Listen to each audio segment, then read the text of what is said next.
നമസ്കാരം. ലക്ഷക്കണക്കിന് സ്ത്രീകൾ ഒത്തുചേരുന്ന ആറ്റുകാൽ പൊങ്കാല മഹോത്സവത്തെ പോലും കേവലം ബോഡി ഷെയ്മിങ്ങിനും ലൈംഗിക ചൊവ്വയുള്ള ദൃശ്യങ്ങൾക്കുമായി ദുരുപയോഗം ചെയ്ത് ചില ഓൺലൈൻ മാധ്യമങ്ങൾ. പ്രമുഖ നടി അന്ന രാജനെ ലക്ഷ്യം വെച്ച് നടന്ന സൈബർ ആക്രമണങ്ങളും മോശം ദൃശ്യപ്രചരണങ്ങളും സോഷ്യൽ മീഡിയയിൽ ഒരു വിഭാഗം ചാനലുകളുടെ സാംസ്കാരിക അധഃപതനമാണ് വെളിപ്പെടുത്തുന്നത്. പൊങ്കാല അർപ്പിക്കാനെത്തിയ സെലിബ്രിറ്റികളുടെ ബൈറ്റുകളും ദൃശ്യങ്ങളും മുഖ്യധാര മാധ്യമങ്ങൾ മാന്യമായ രീതിയിൽ റിപ്പോർട്ട് ചെയ്തപ്പോൾ ചില യൂട്യൂബ് ചാനലുകൾ സ്ത്രീകളുടെ ശരീരപ്രകൃതിയെയും വസ്ത്രധാരണത്തെയും മോശമായി ചിത്രീകരിക്കാനാണ് ശ്രമിച്ചത്. സാരിയുടുത്ത് ഭക്തിപൂർവ്വം ചടങ്ങുകളിൽ പങ്കെടുക്കുന്ന സ്ത്രീകളുടെ ദൃശ്യങ്ങൾ ലൈംഗിക ചൊവ്വയുടെ ക്ലോസപ്പ് ഷോട്ടുകളിലൂടെയും മോശം ആംഗിളുകളിലൂടെയും പകർത്തി വ്യൂസ് കൂട്ടാനാണ് ഇവർ ശ്രമിച്ചത്. സ്വന്തം ബ്രാൻഡിലുള്ള സാരി ധരിച്ച് പൊങ്കാലയിടാനെത്തിയ നടി അന്ന രാജനെതിരെയാണ് ഇത്തവണ വലിയ രീതിയിലുള്ള സൈബർ ബുള്ളിയിങ് നടന്നത്. യൂട്യൂബർമാർ പകർത്തിയ വികലമായ ദൃശ്യങ്ങൾ വൈറലായതോടെ താരം മനഃപൂർവ്വം പബ്ലിസിറ്റിക്ക് വേണ്ടി ചെയ്തതാണെന്ന തരത്തിലുള്ള ക്രൂരമായ വിമർശനങ്ങളും ഉയർന്നു.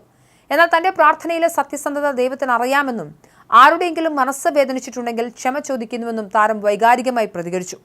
ഒരു വ്യക്തിയുടെ ആത്മീയമായ വിശ്വാസത്തെയും സ്വകാര്യതയും ചന്തയിലെ ചരക്കാക്കി മാറ്റുന്ന പ്രവണതയാണ് നമ്മൾ കാണുന്നത്. ഇന്നത്തെ ഡിജിറ്റൽ യുഗത്തിൽ വാർത്താമൂല്യത്തെക്കാൾ ഉപരിയായി റീച്ചിനും വ്യൂസിനും വേണ്ടിയുള്ള പരക്കം പാച്ചിലാണ് പല ഓൺലൈൻ ചാനലുകളും നടത്തുന്നത്. പത്രപ്രവർത്തനത്തിന്റെ അടിസ്ഥാന ശിലയായ മീഡിയ എത്തിക്സ് അഥവാ മാധ്യമ മര്യാദകൾ ഇവിടെ പൂർണ്ണമായും വിസ്മരിക്കപ്പെടുകയാണ്. ഒരു വ്യക്തിയുടെ സ്വകാര്യതയും അന്തസ്സിനെയും മാനിച്ചുകൊണ്ട് വാർത്തകൾ നൽകുന്നതിന് പകരം ലൈംഗിക ചൊവ്വയുള്ള തലക്കെട്ടുകളും തമ്നയിലുകളും നൽകി ജനശ്രദ്ധ ആകർഷിക്കാനാണ് ഇക്കൂട്ടർ ശ്രമിക്കുന്നത്. ഭക്തി നിർഭരമായ ആറ്റുകാൽ പൊങ്കാല പോലുള്ള ചടങ്ങുകളെ പോലും ഇത്തരത്തിൽ കച്ചവട കണ്ണോടെ കാണുന്നത് മാധ്യമപ്രവർത്തനം എന്ന ലേബലിൽ നടത്തുന്ന വലിയൊരു ചതിയാണ്. ഒരാളുടെ ശരീരത്തെയോ വസ്ത്രധാരണത്തെയോ അപമാനിക്കുന്ന രീതിയിൽ ദൃശ്യങ്ങൾ പകർത്തി പ്രചരിപ്പിക്കുന്നത് വ്യക്തി സ്വാതന്ത്ര്യത്തിന് മേലുള്ള കടന്നുകയറ്റമാണ്. സെലിബ്രിറ്റികൾ പൊതുസ്ഥലങ്ങളിൽ എത്തുമ്പോൾ അവരുടെ അനുവാദമില്ലാതെ അല്ലെങ്കിൽ അവരെ അസ്വസ്ഥരാക്കുന്ന രീതിയിൽ ക്യാമറകൾ ഫോക്കസ് ചെയ്യുന്നത് തെറ്റായ പ്രവണതയാണ്. സാരിയുടുത്ത സ്ത്രീകൾ കുനിയുമ്പോഴോ തിരിയുമ്പോഴോ പ്രത്യേക ആംഗിളുകളിൽ നിന്നും ദൃശ്യങ്ങൾ പകർത്തി അതിനെ ബോഡി ഷേമിങ്ങിനായി ഉപയോഗിക്കുന്നത് ക്രിമിനൽ കുറ്റത്തിന് തുല്യമാണ്.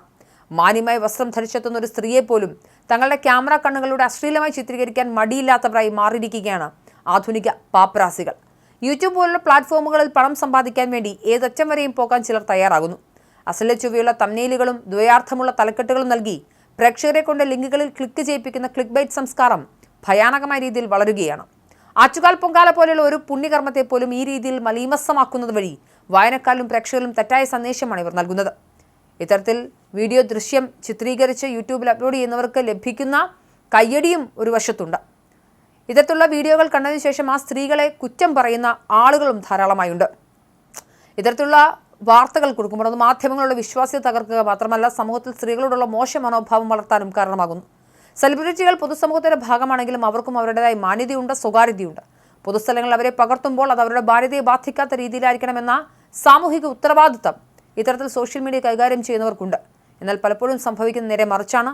ക്യാമറയുമായി ഒരാളെ പിന്തുടർന്ന് വേട്ടയാടുകയും അവരുടെ ഓരോ ചലനങ്ങളെയും മോശമായി വ്യാഖ്യാനിക്കുകയും ചെയ്യുന്നത് സാംസ്കാരിക അധഃപതനമാണ്. വ്യക്തികളുടെ വിശ്വാസത്തെയും സ്വകാര്യതയും വിപണിയിലെ ചരക്കാക്കി മാറ്റുന്ന ഇത്തരം പ്രവണതകൾക്കെതിരെ പൊതുസമൂഹം ജാഗ്രത പാലിക്കേണ്ടതുണ്ട്.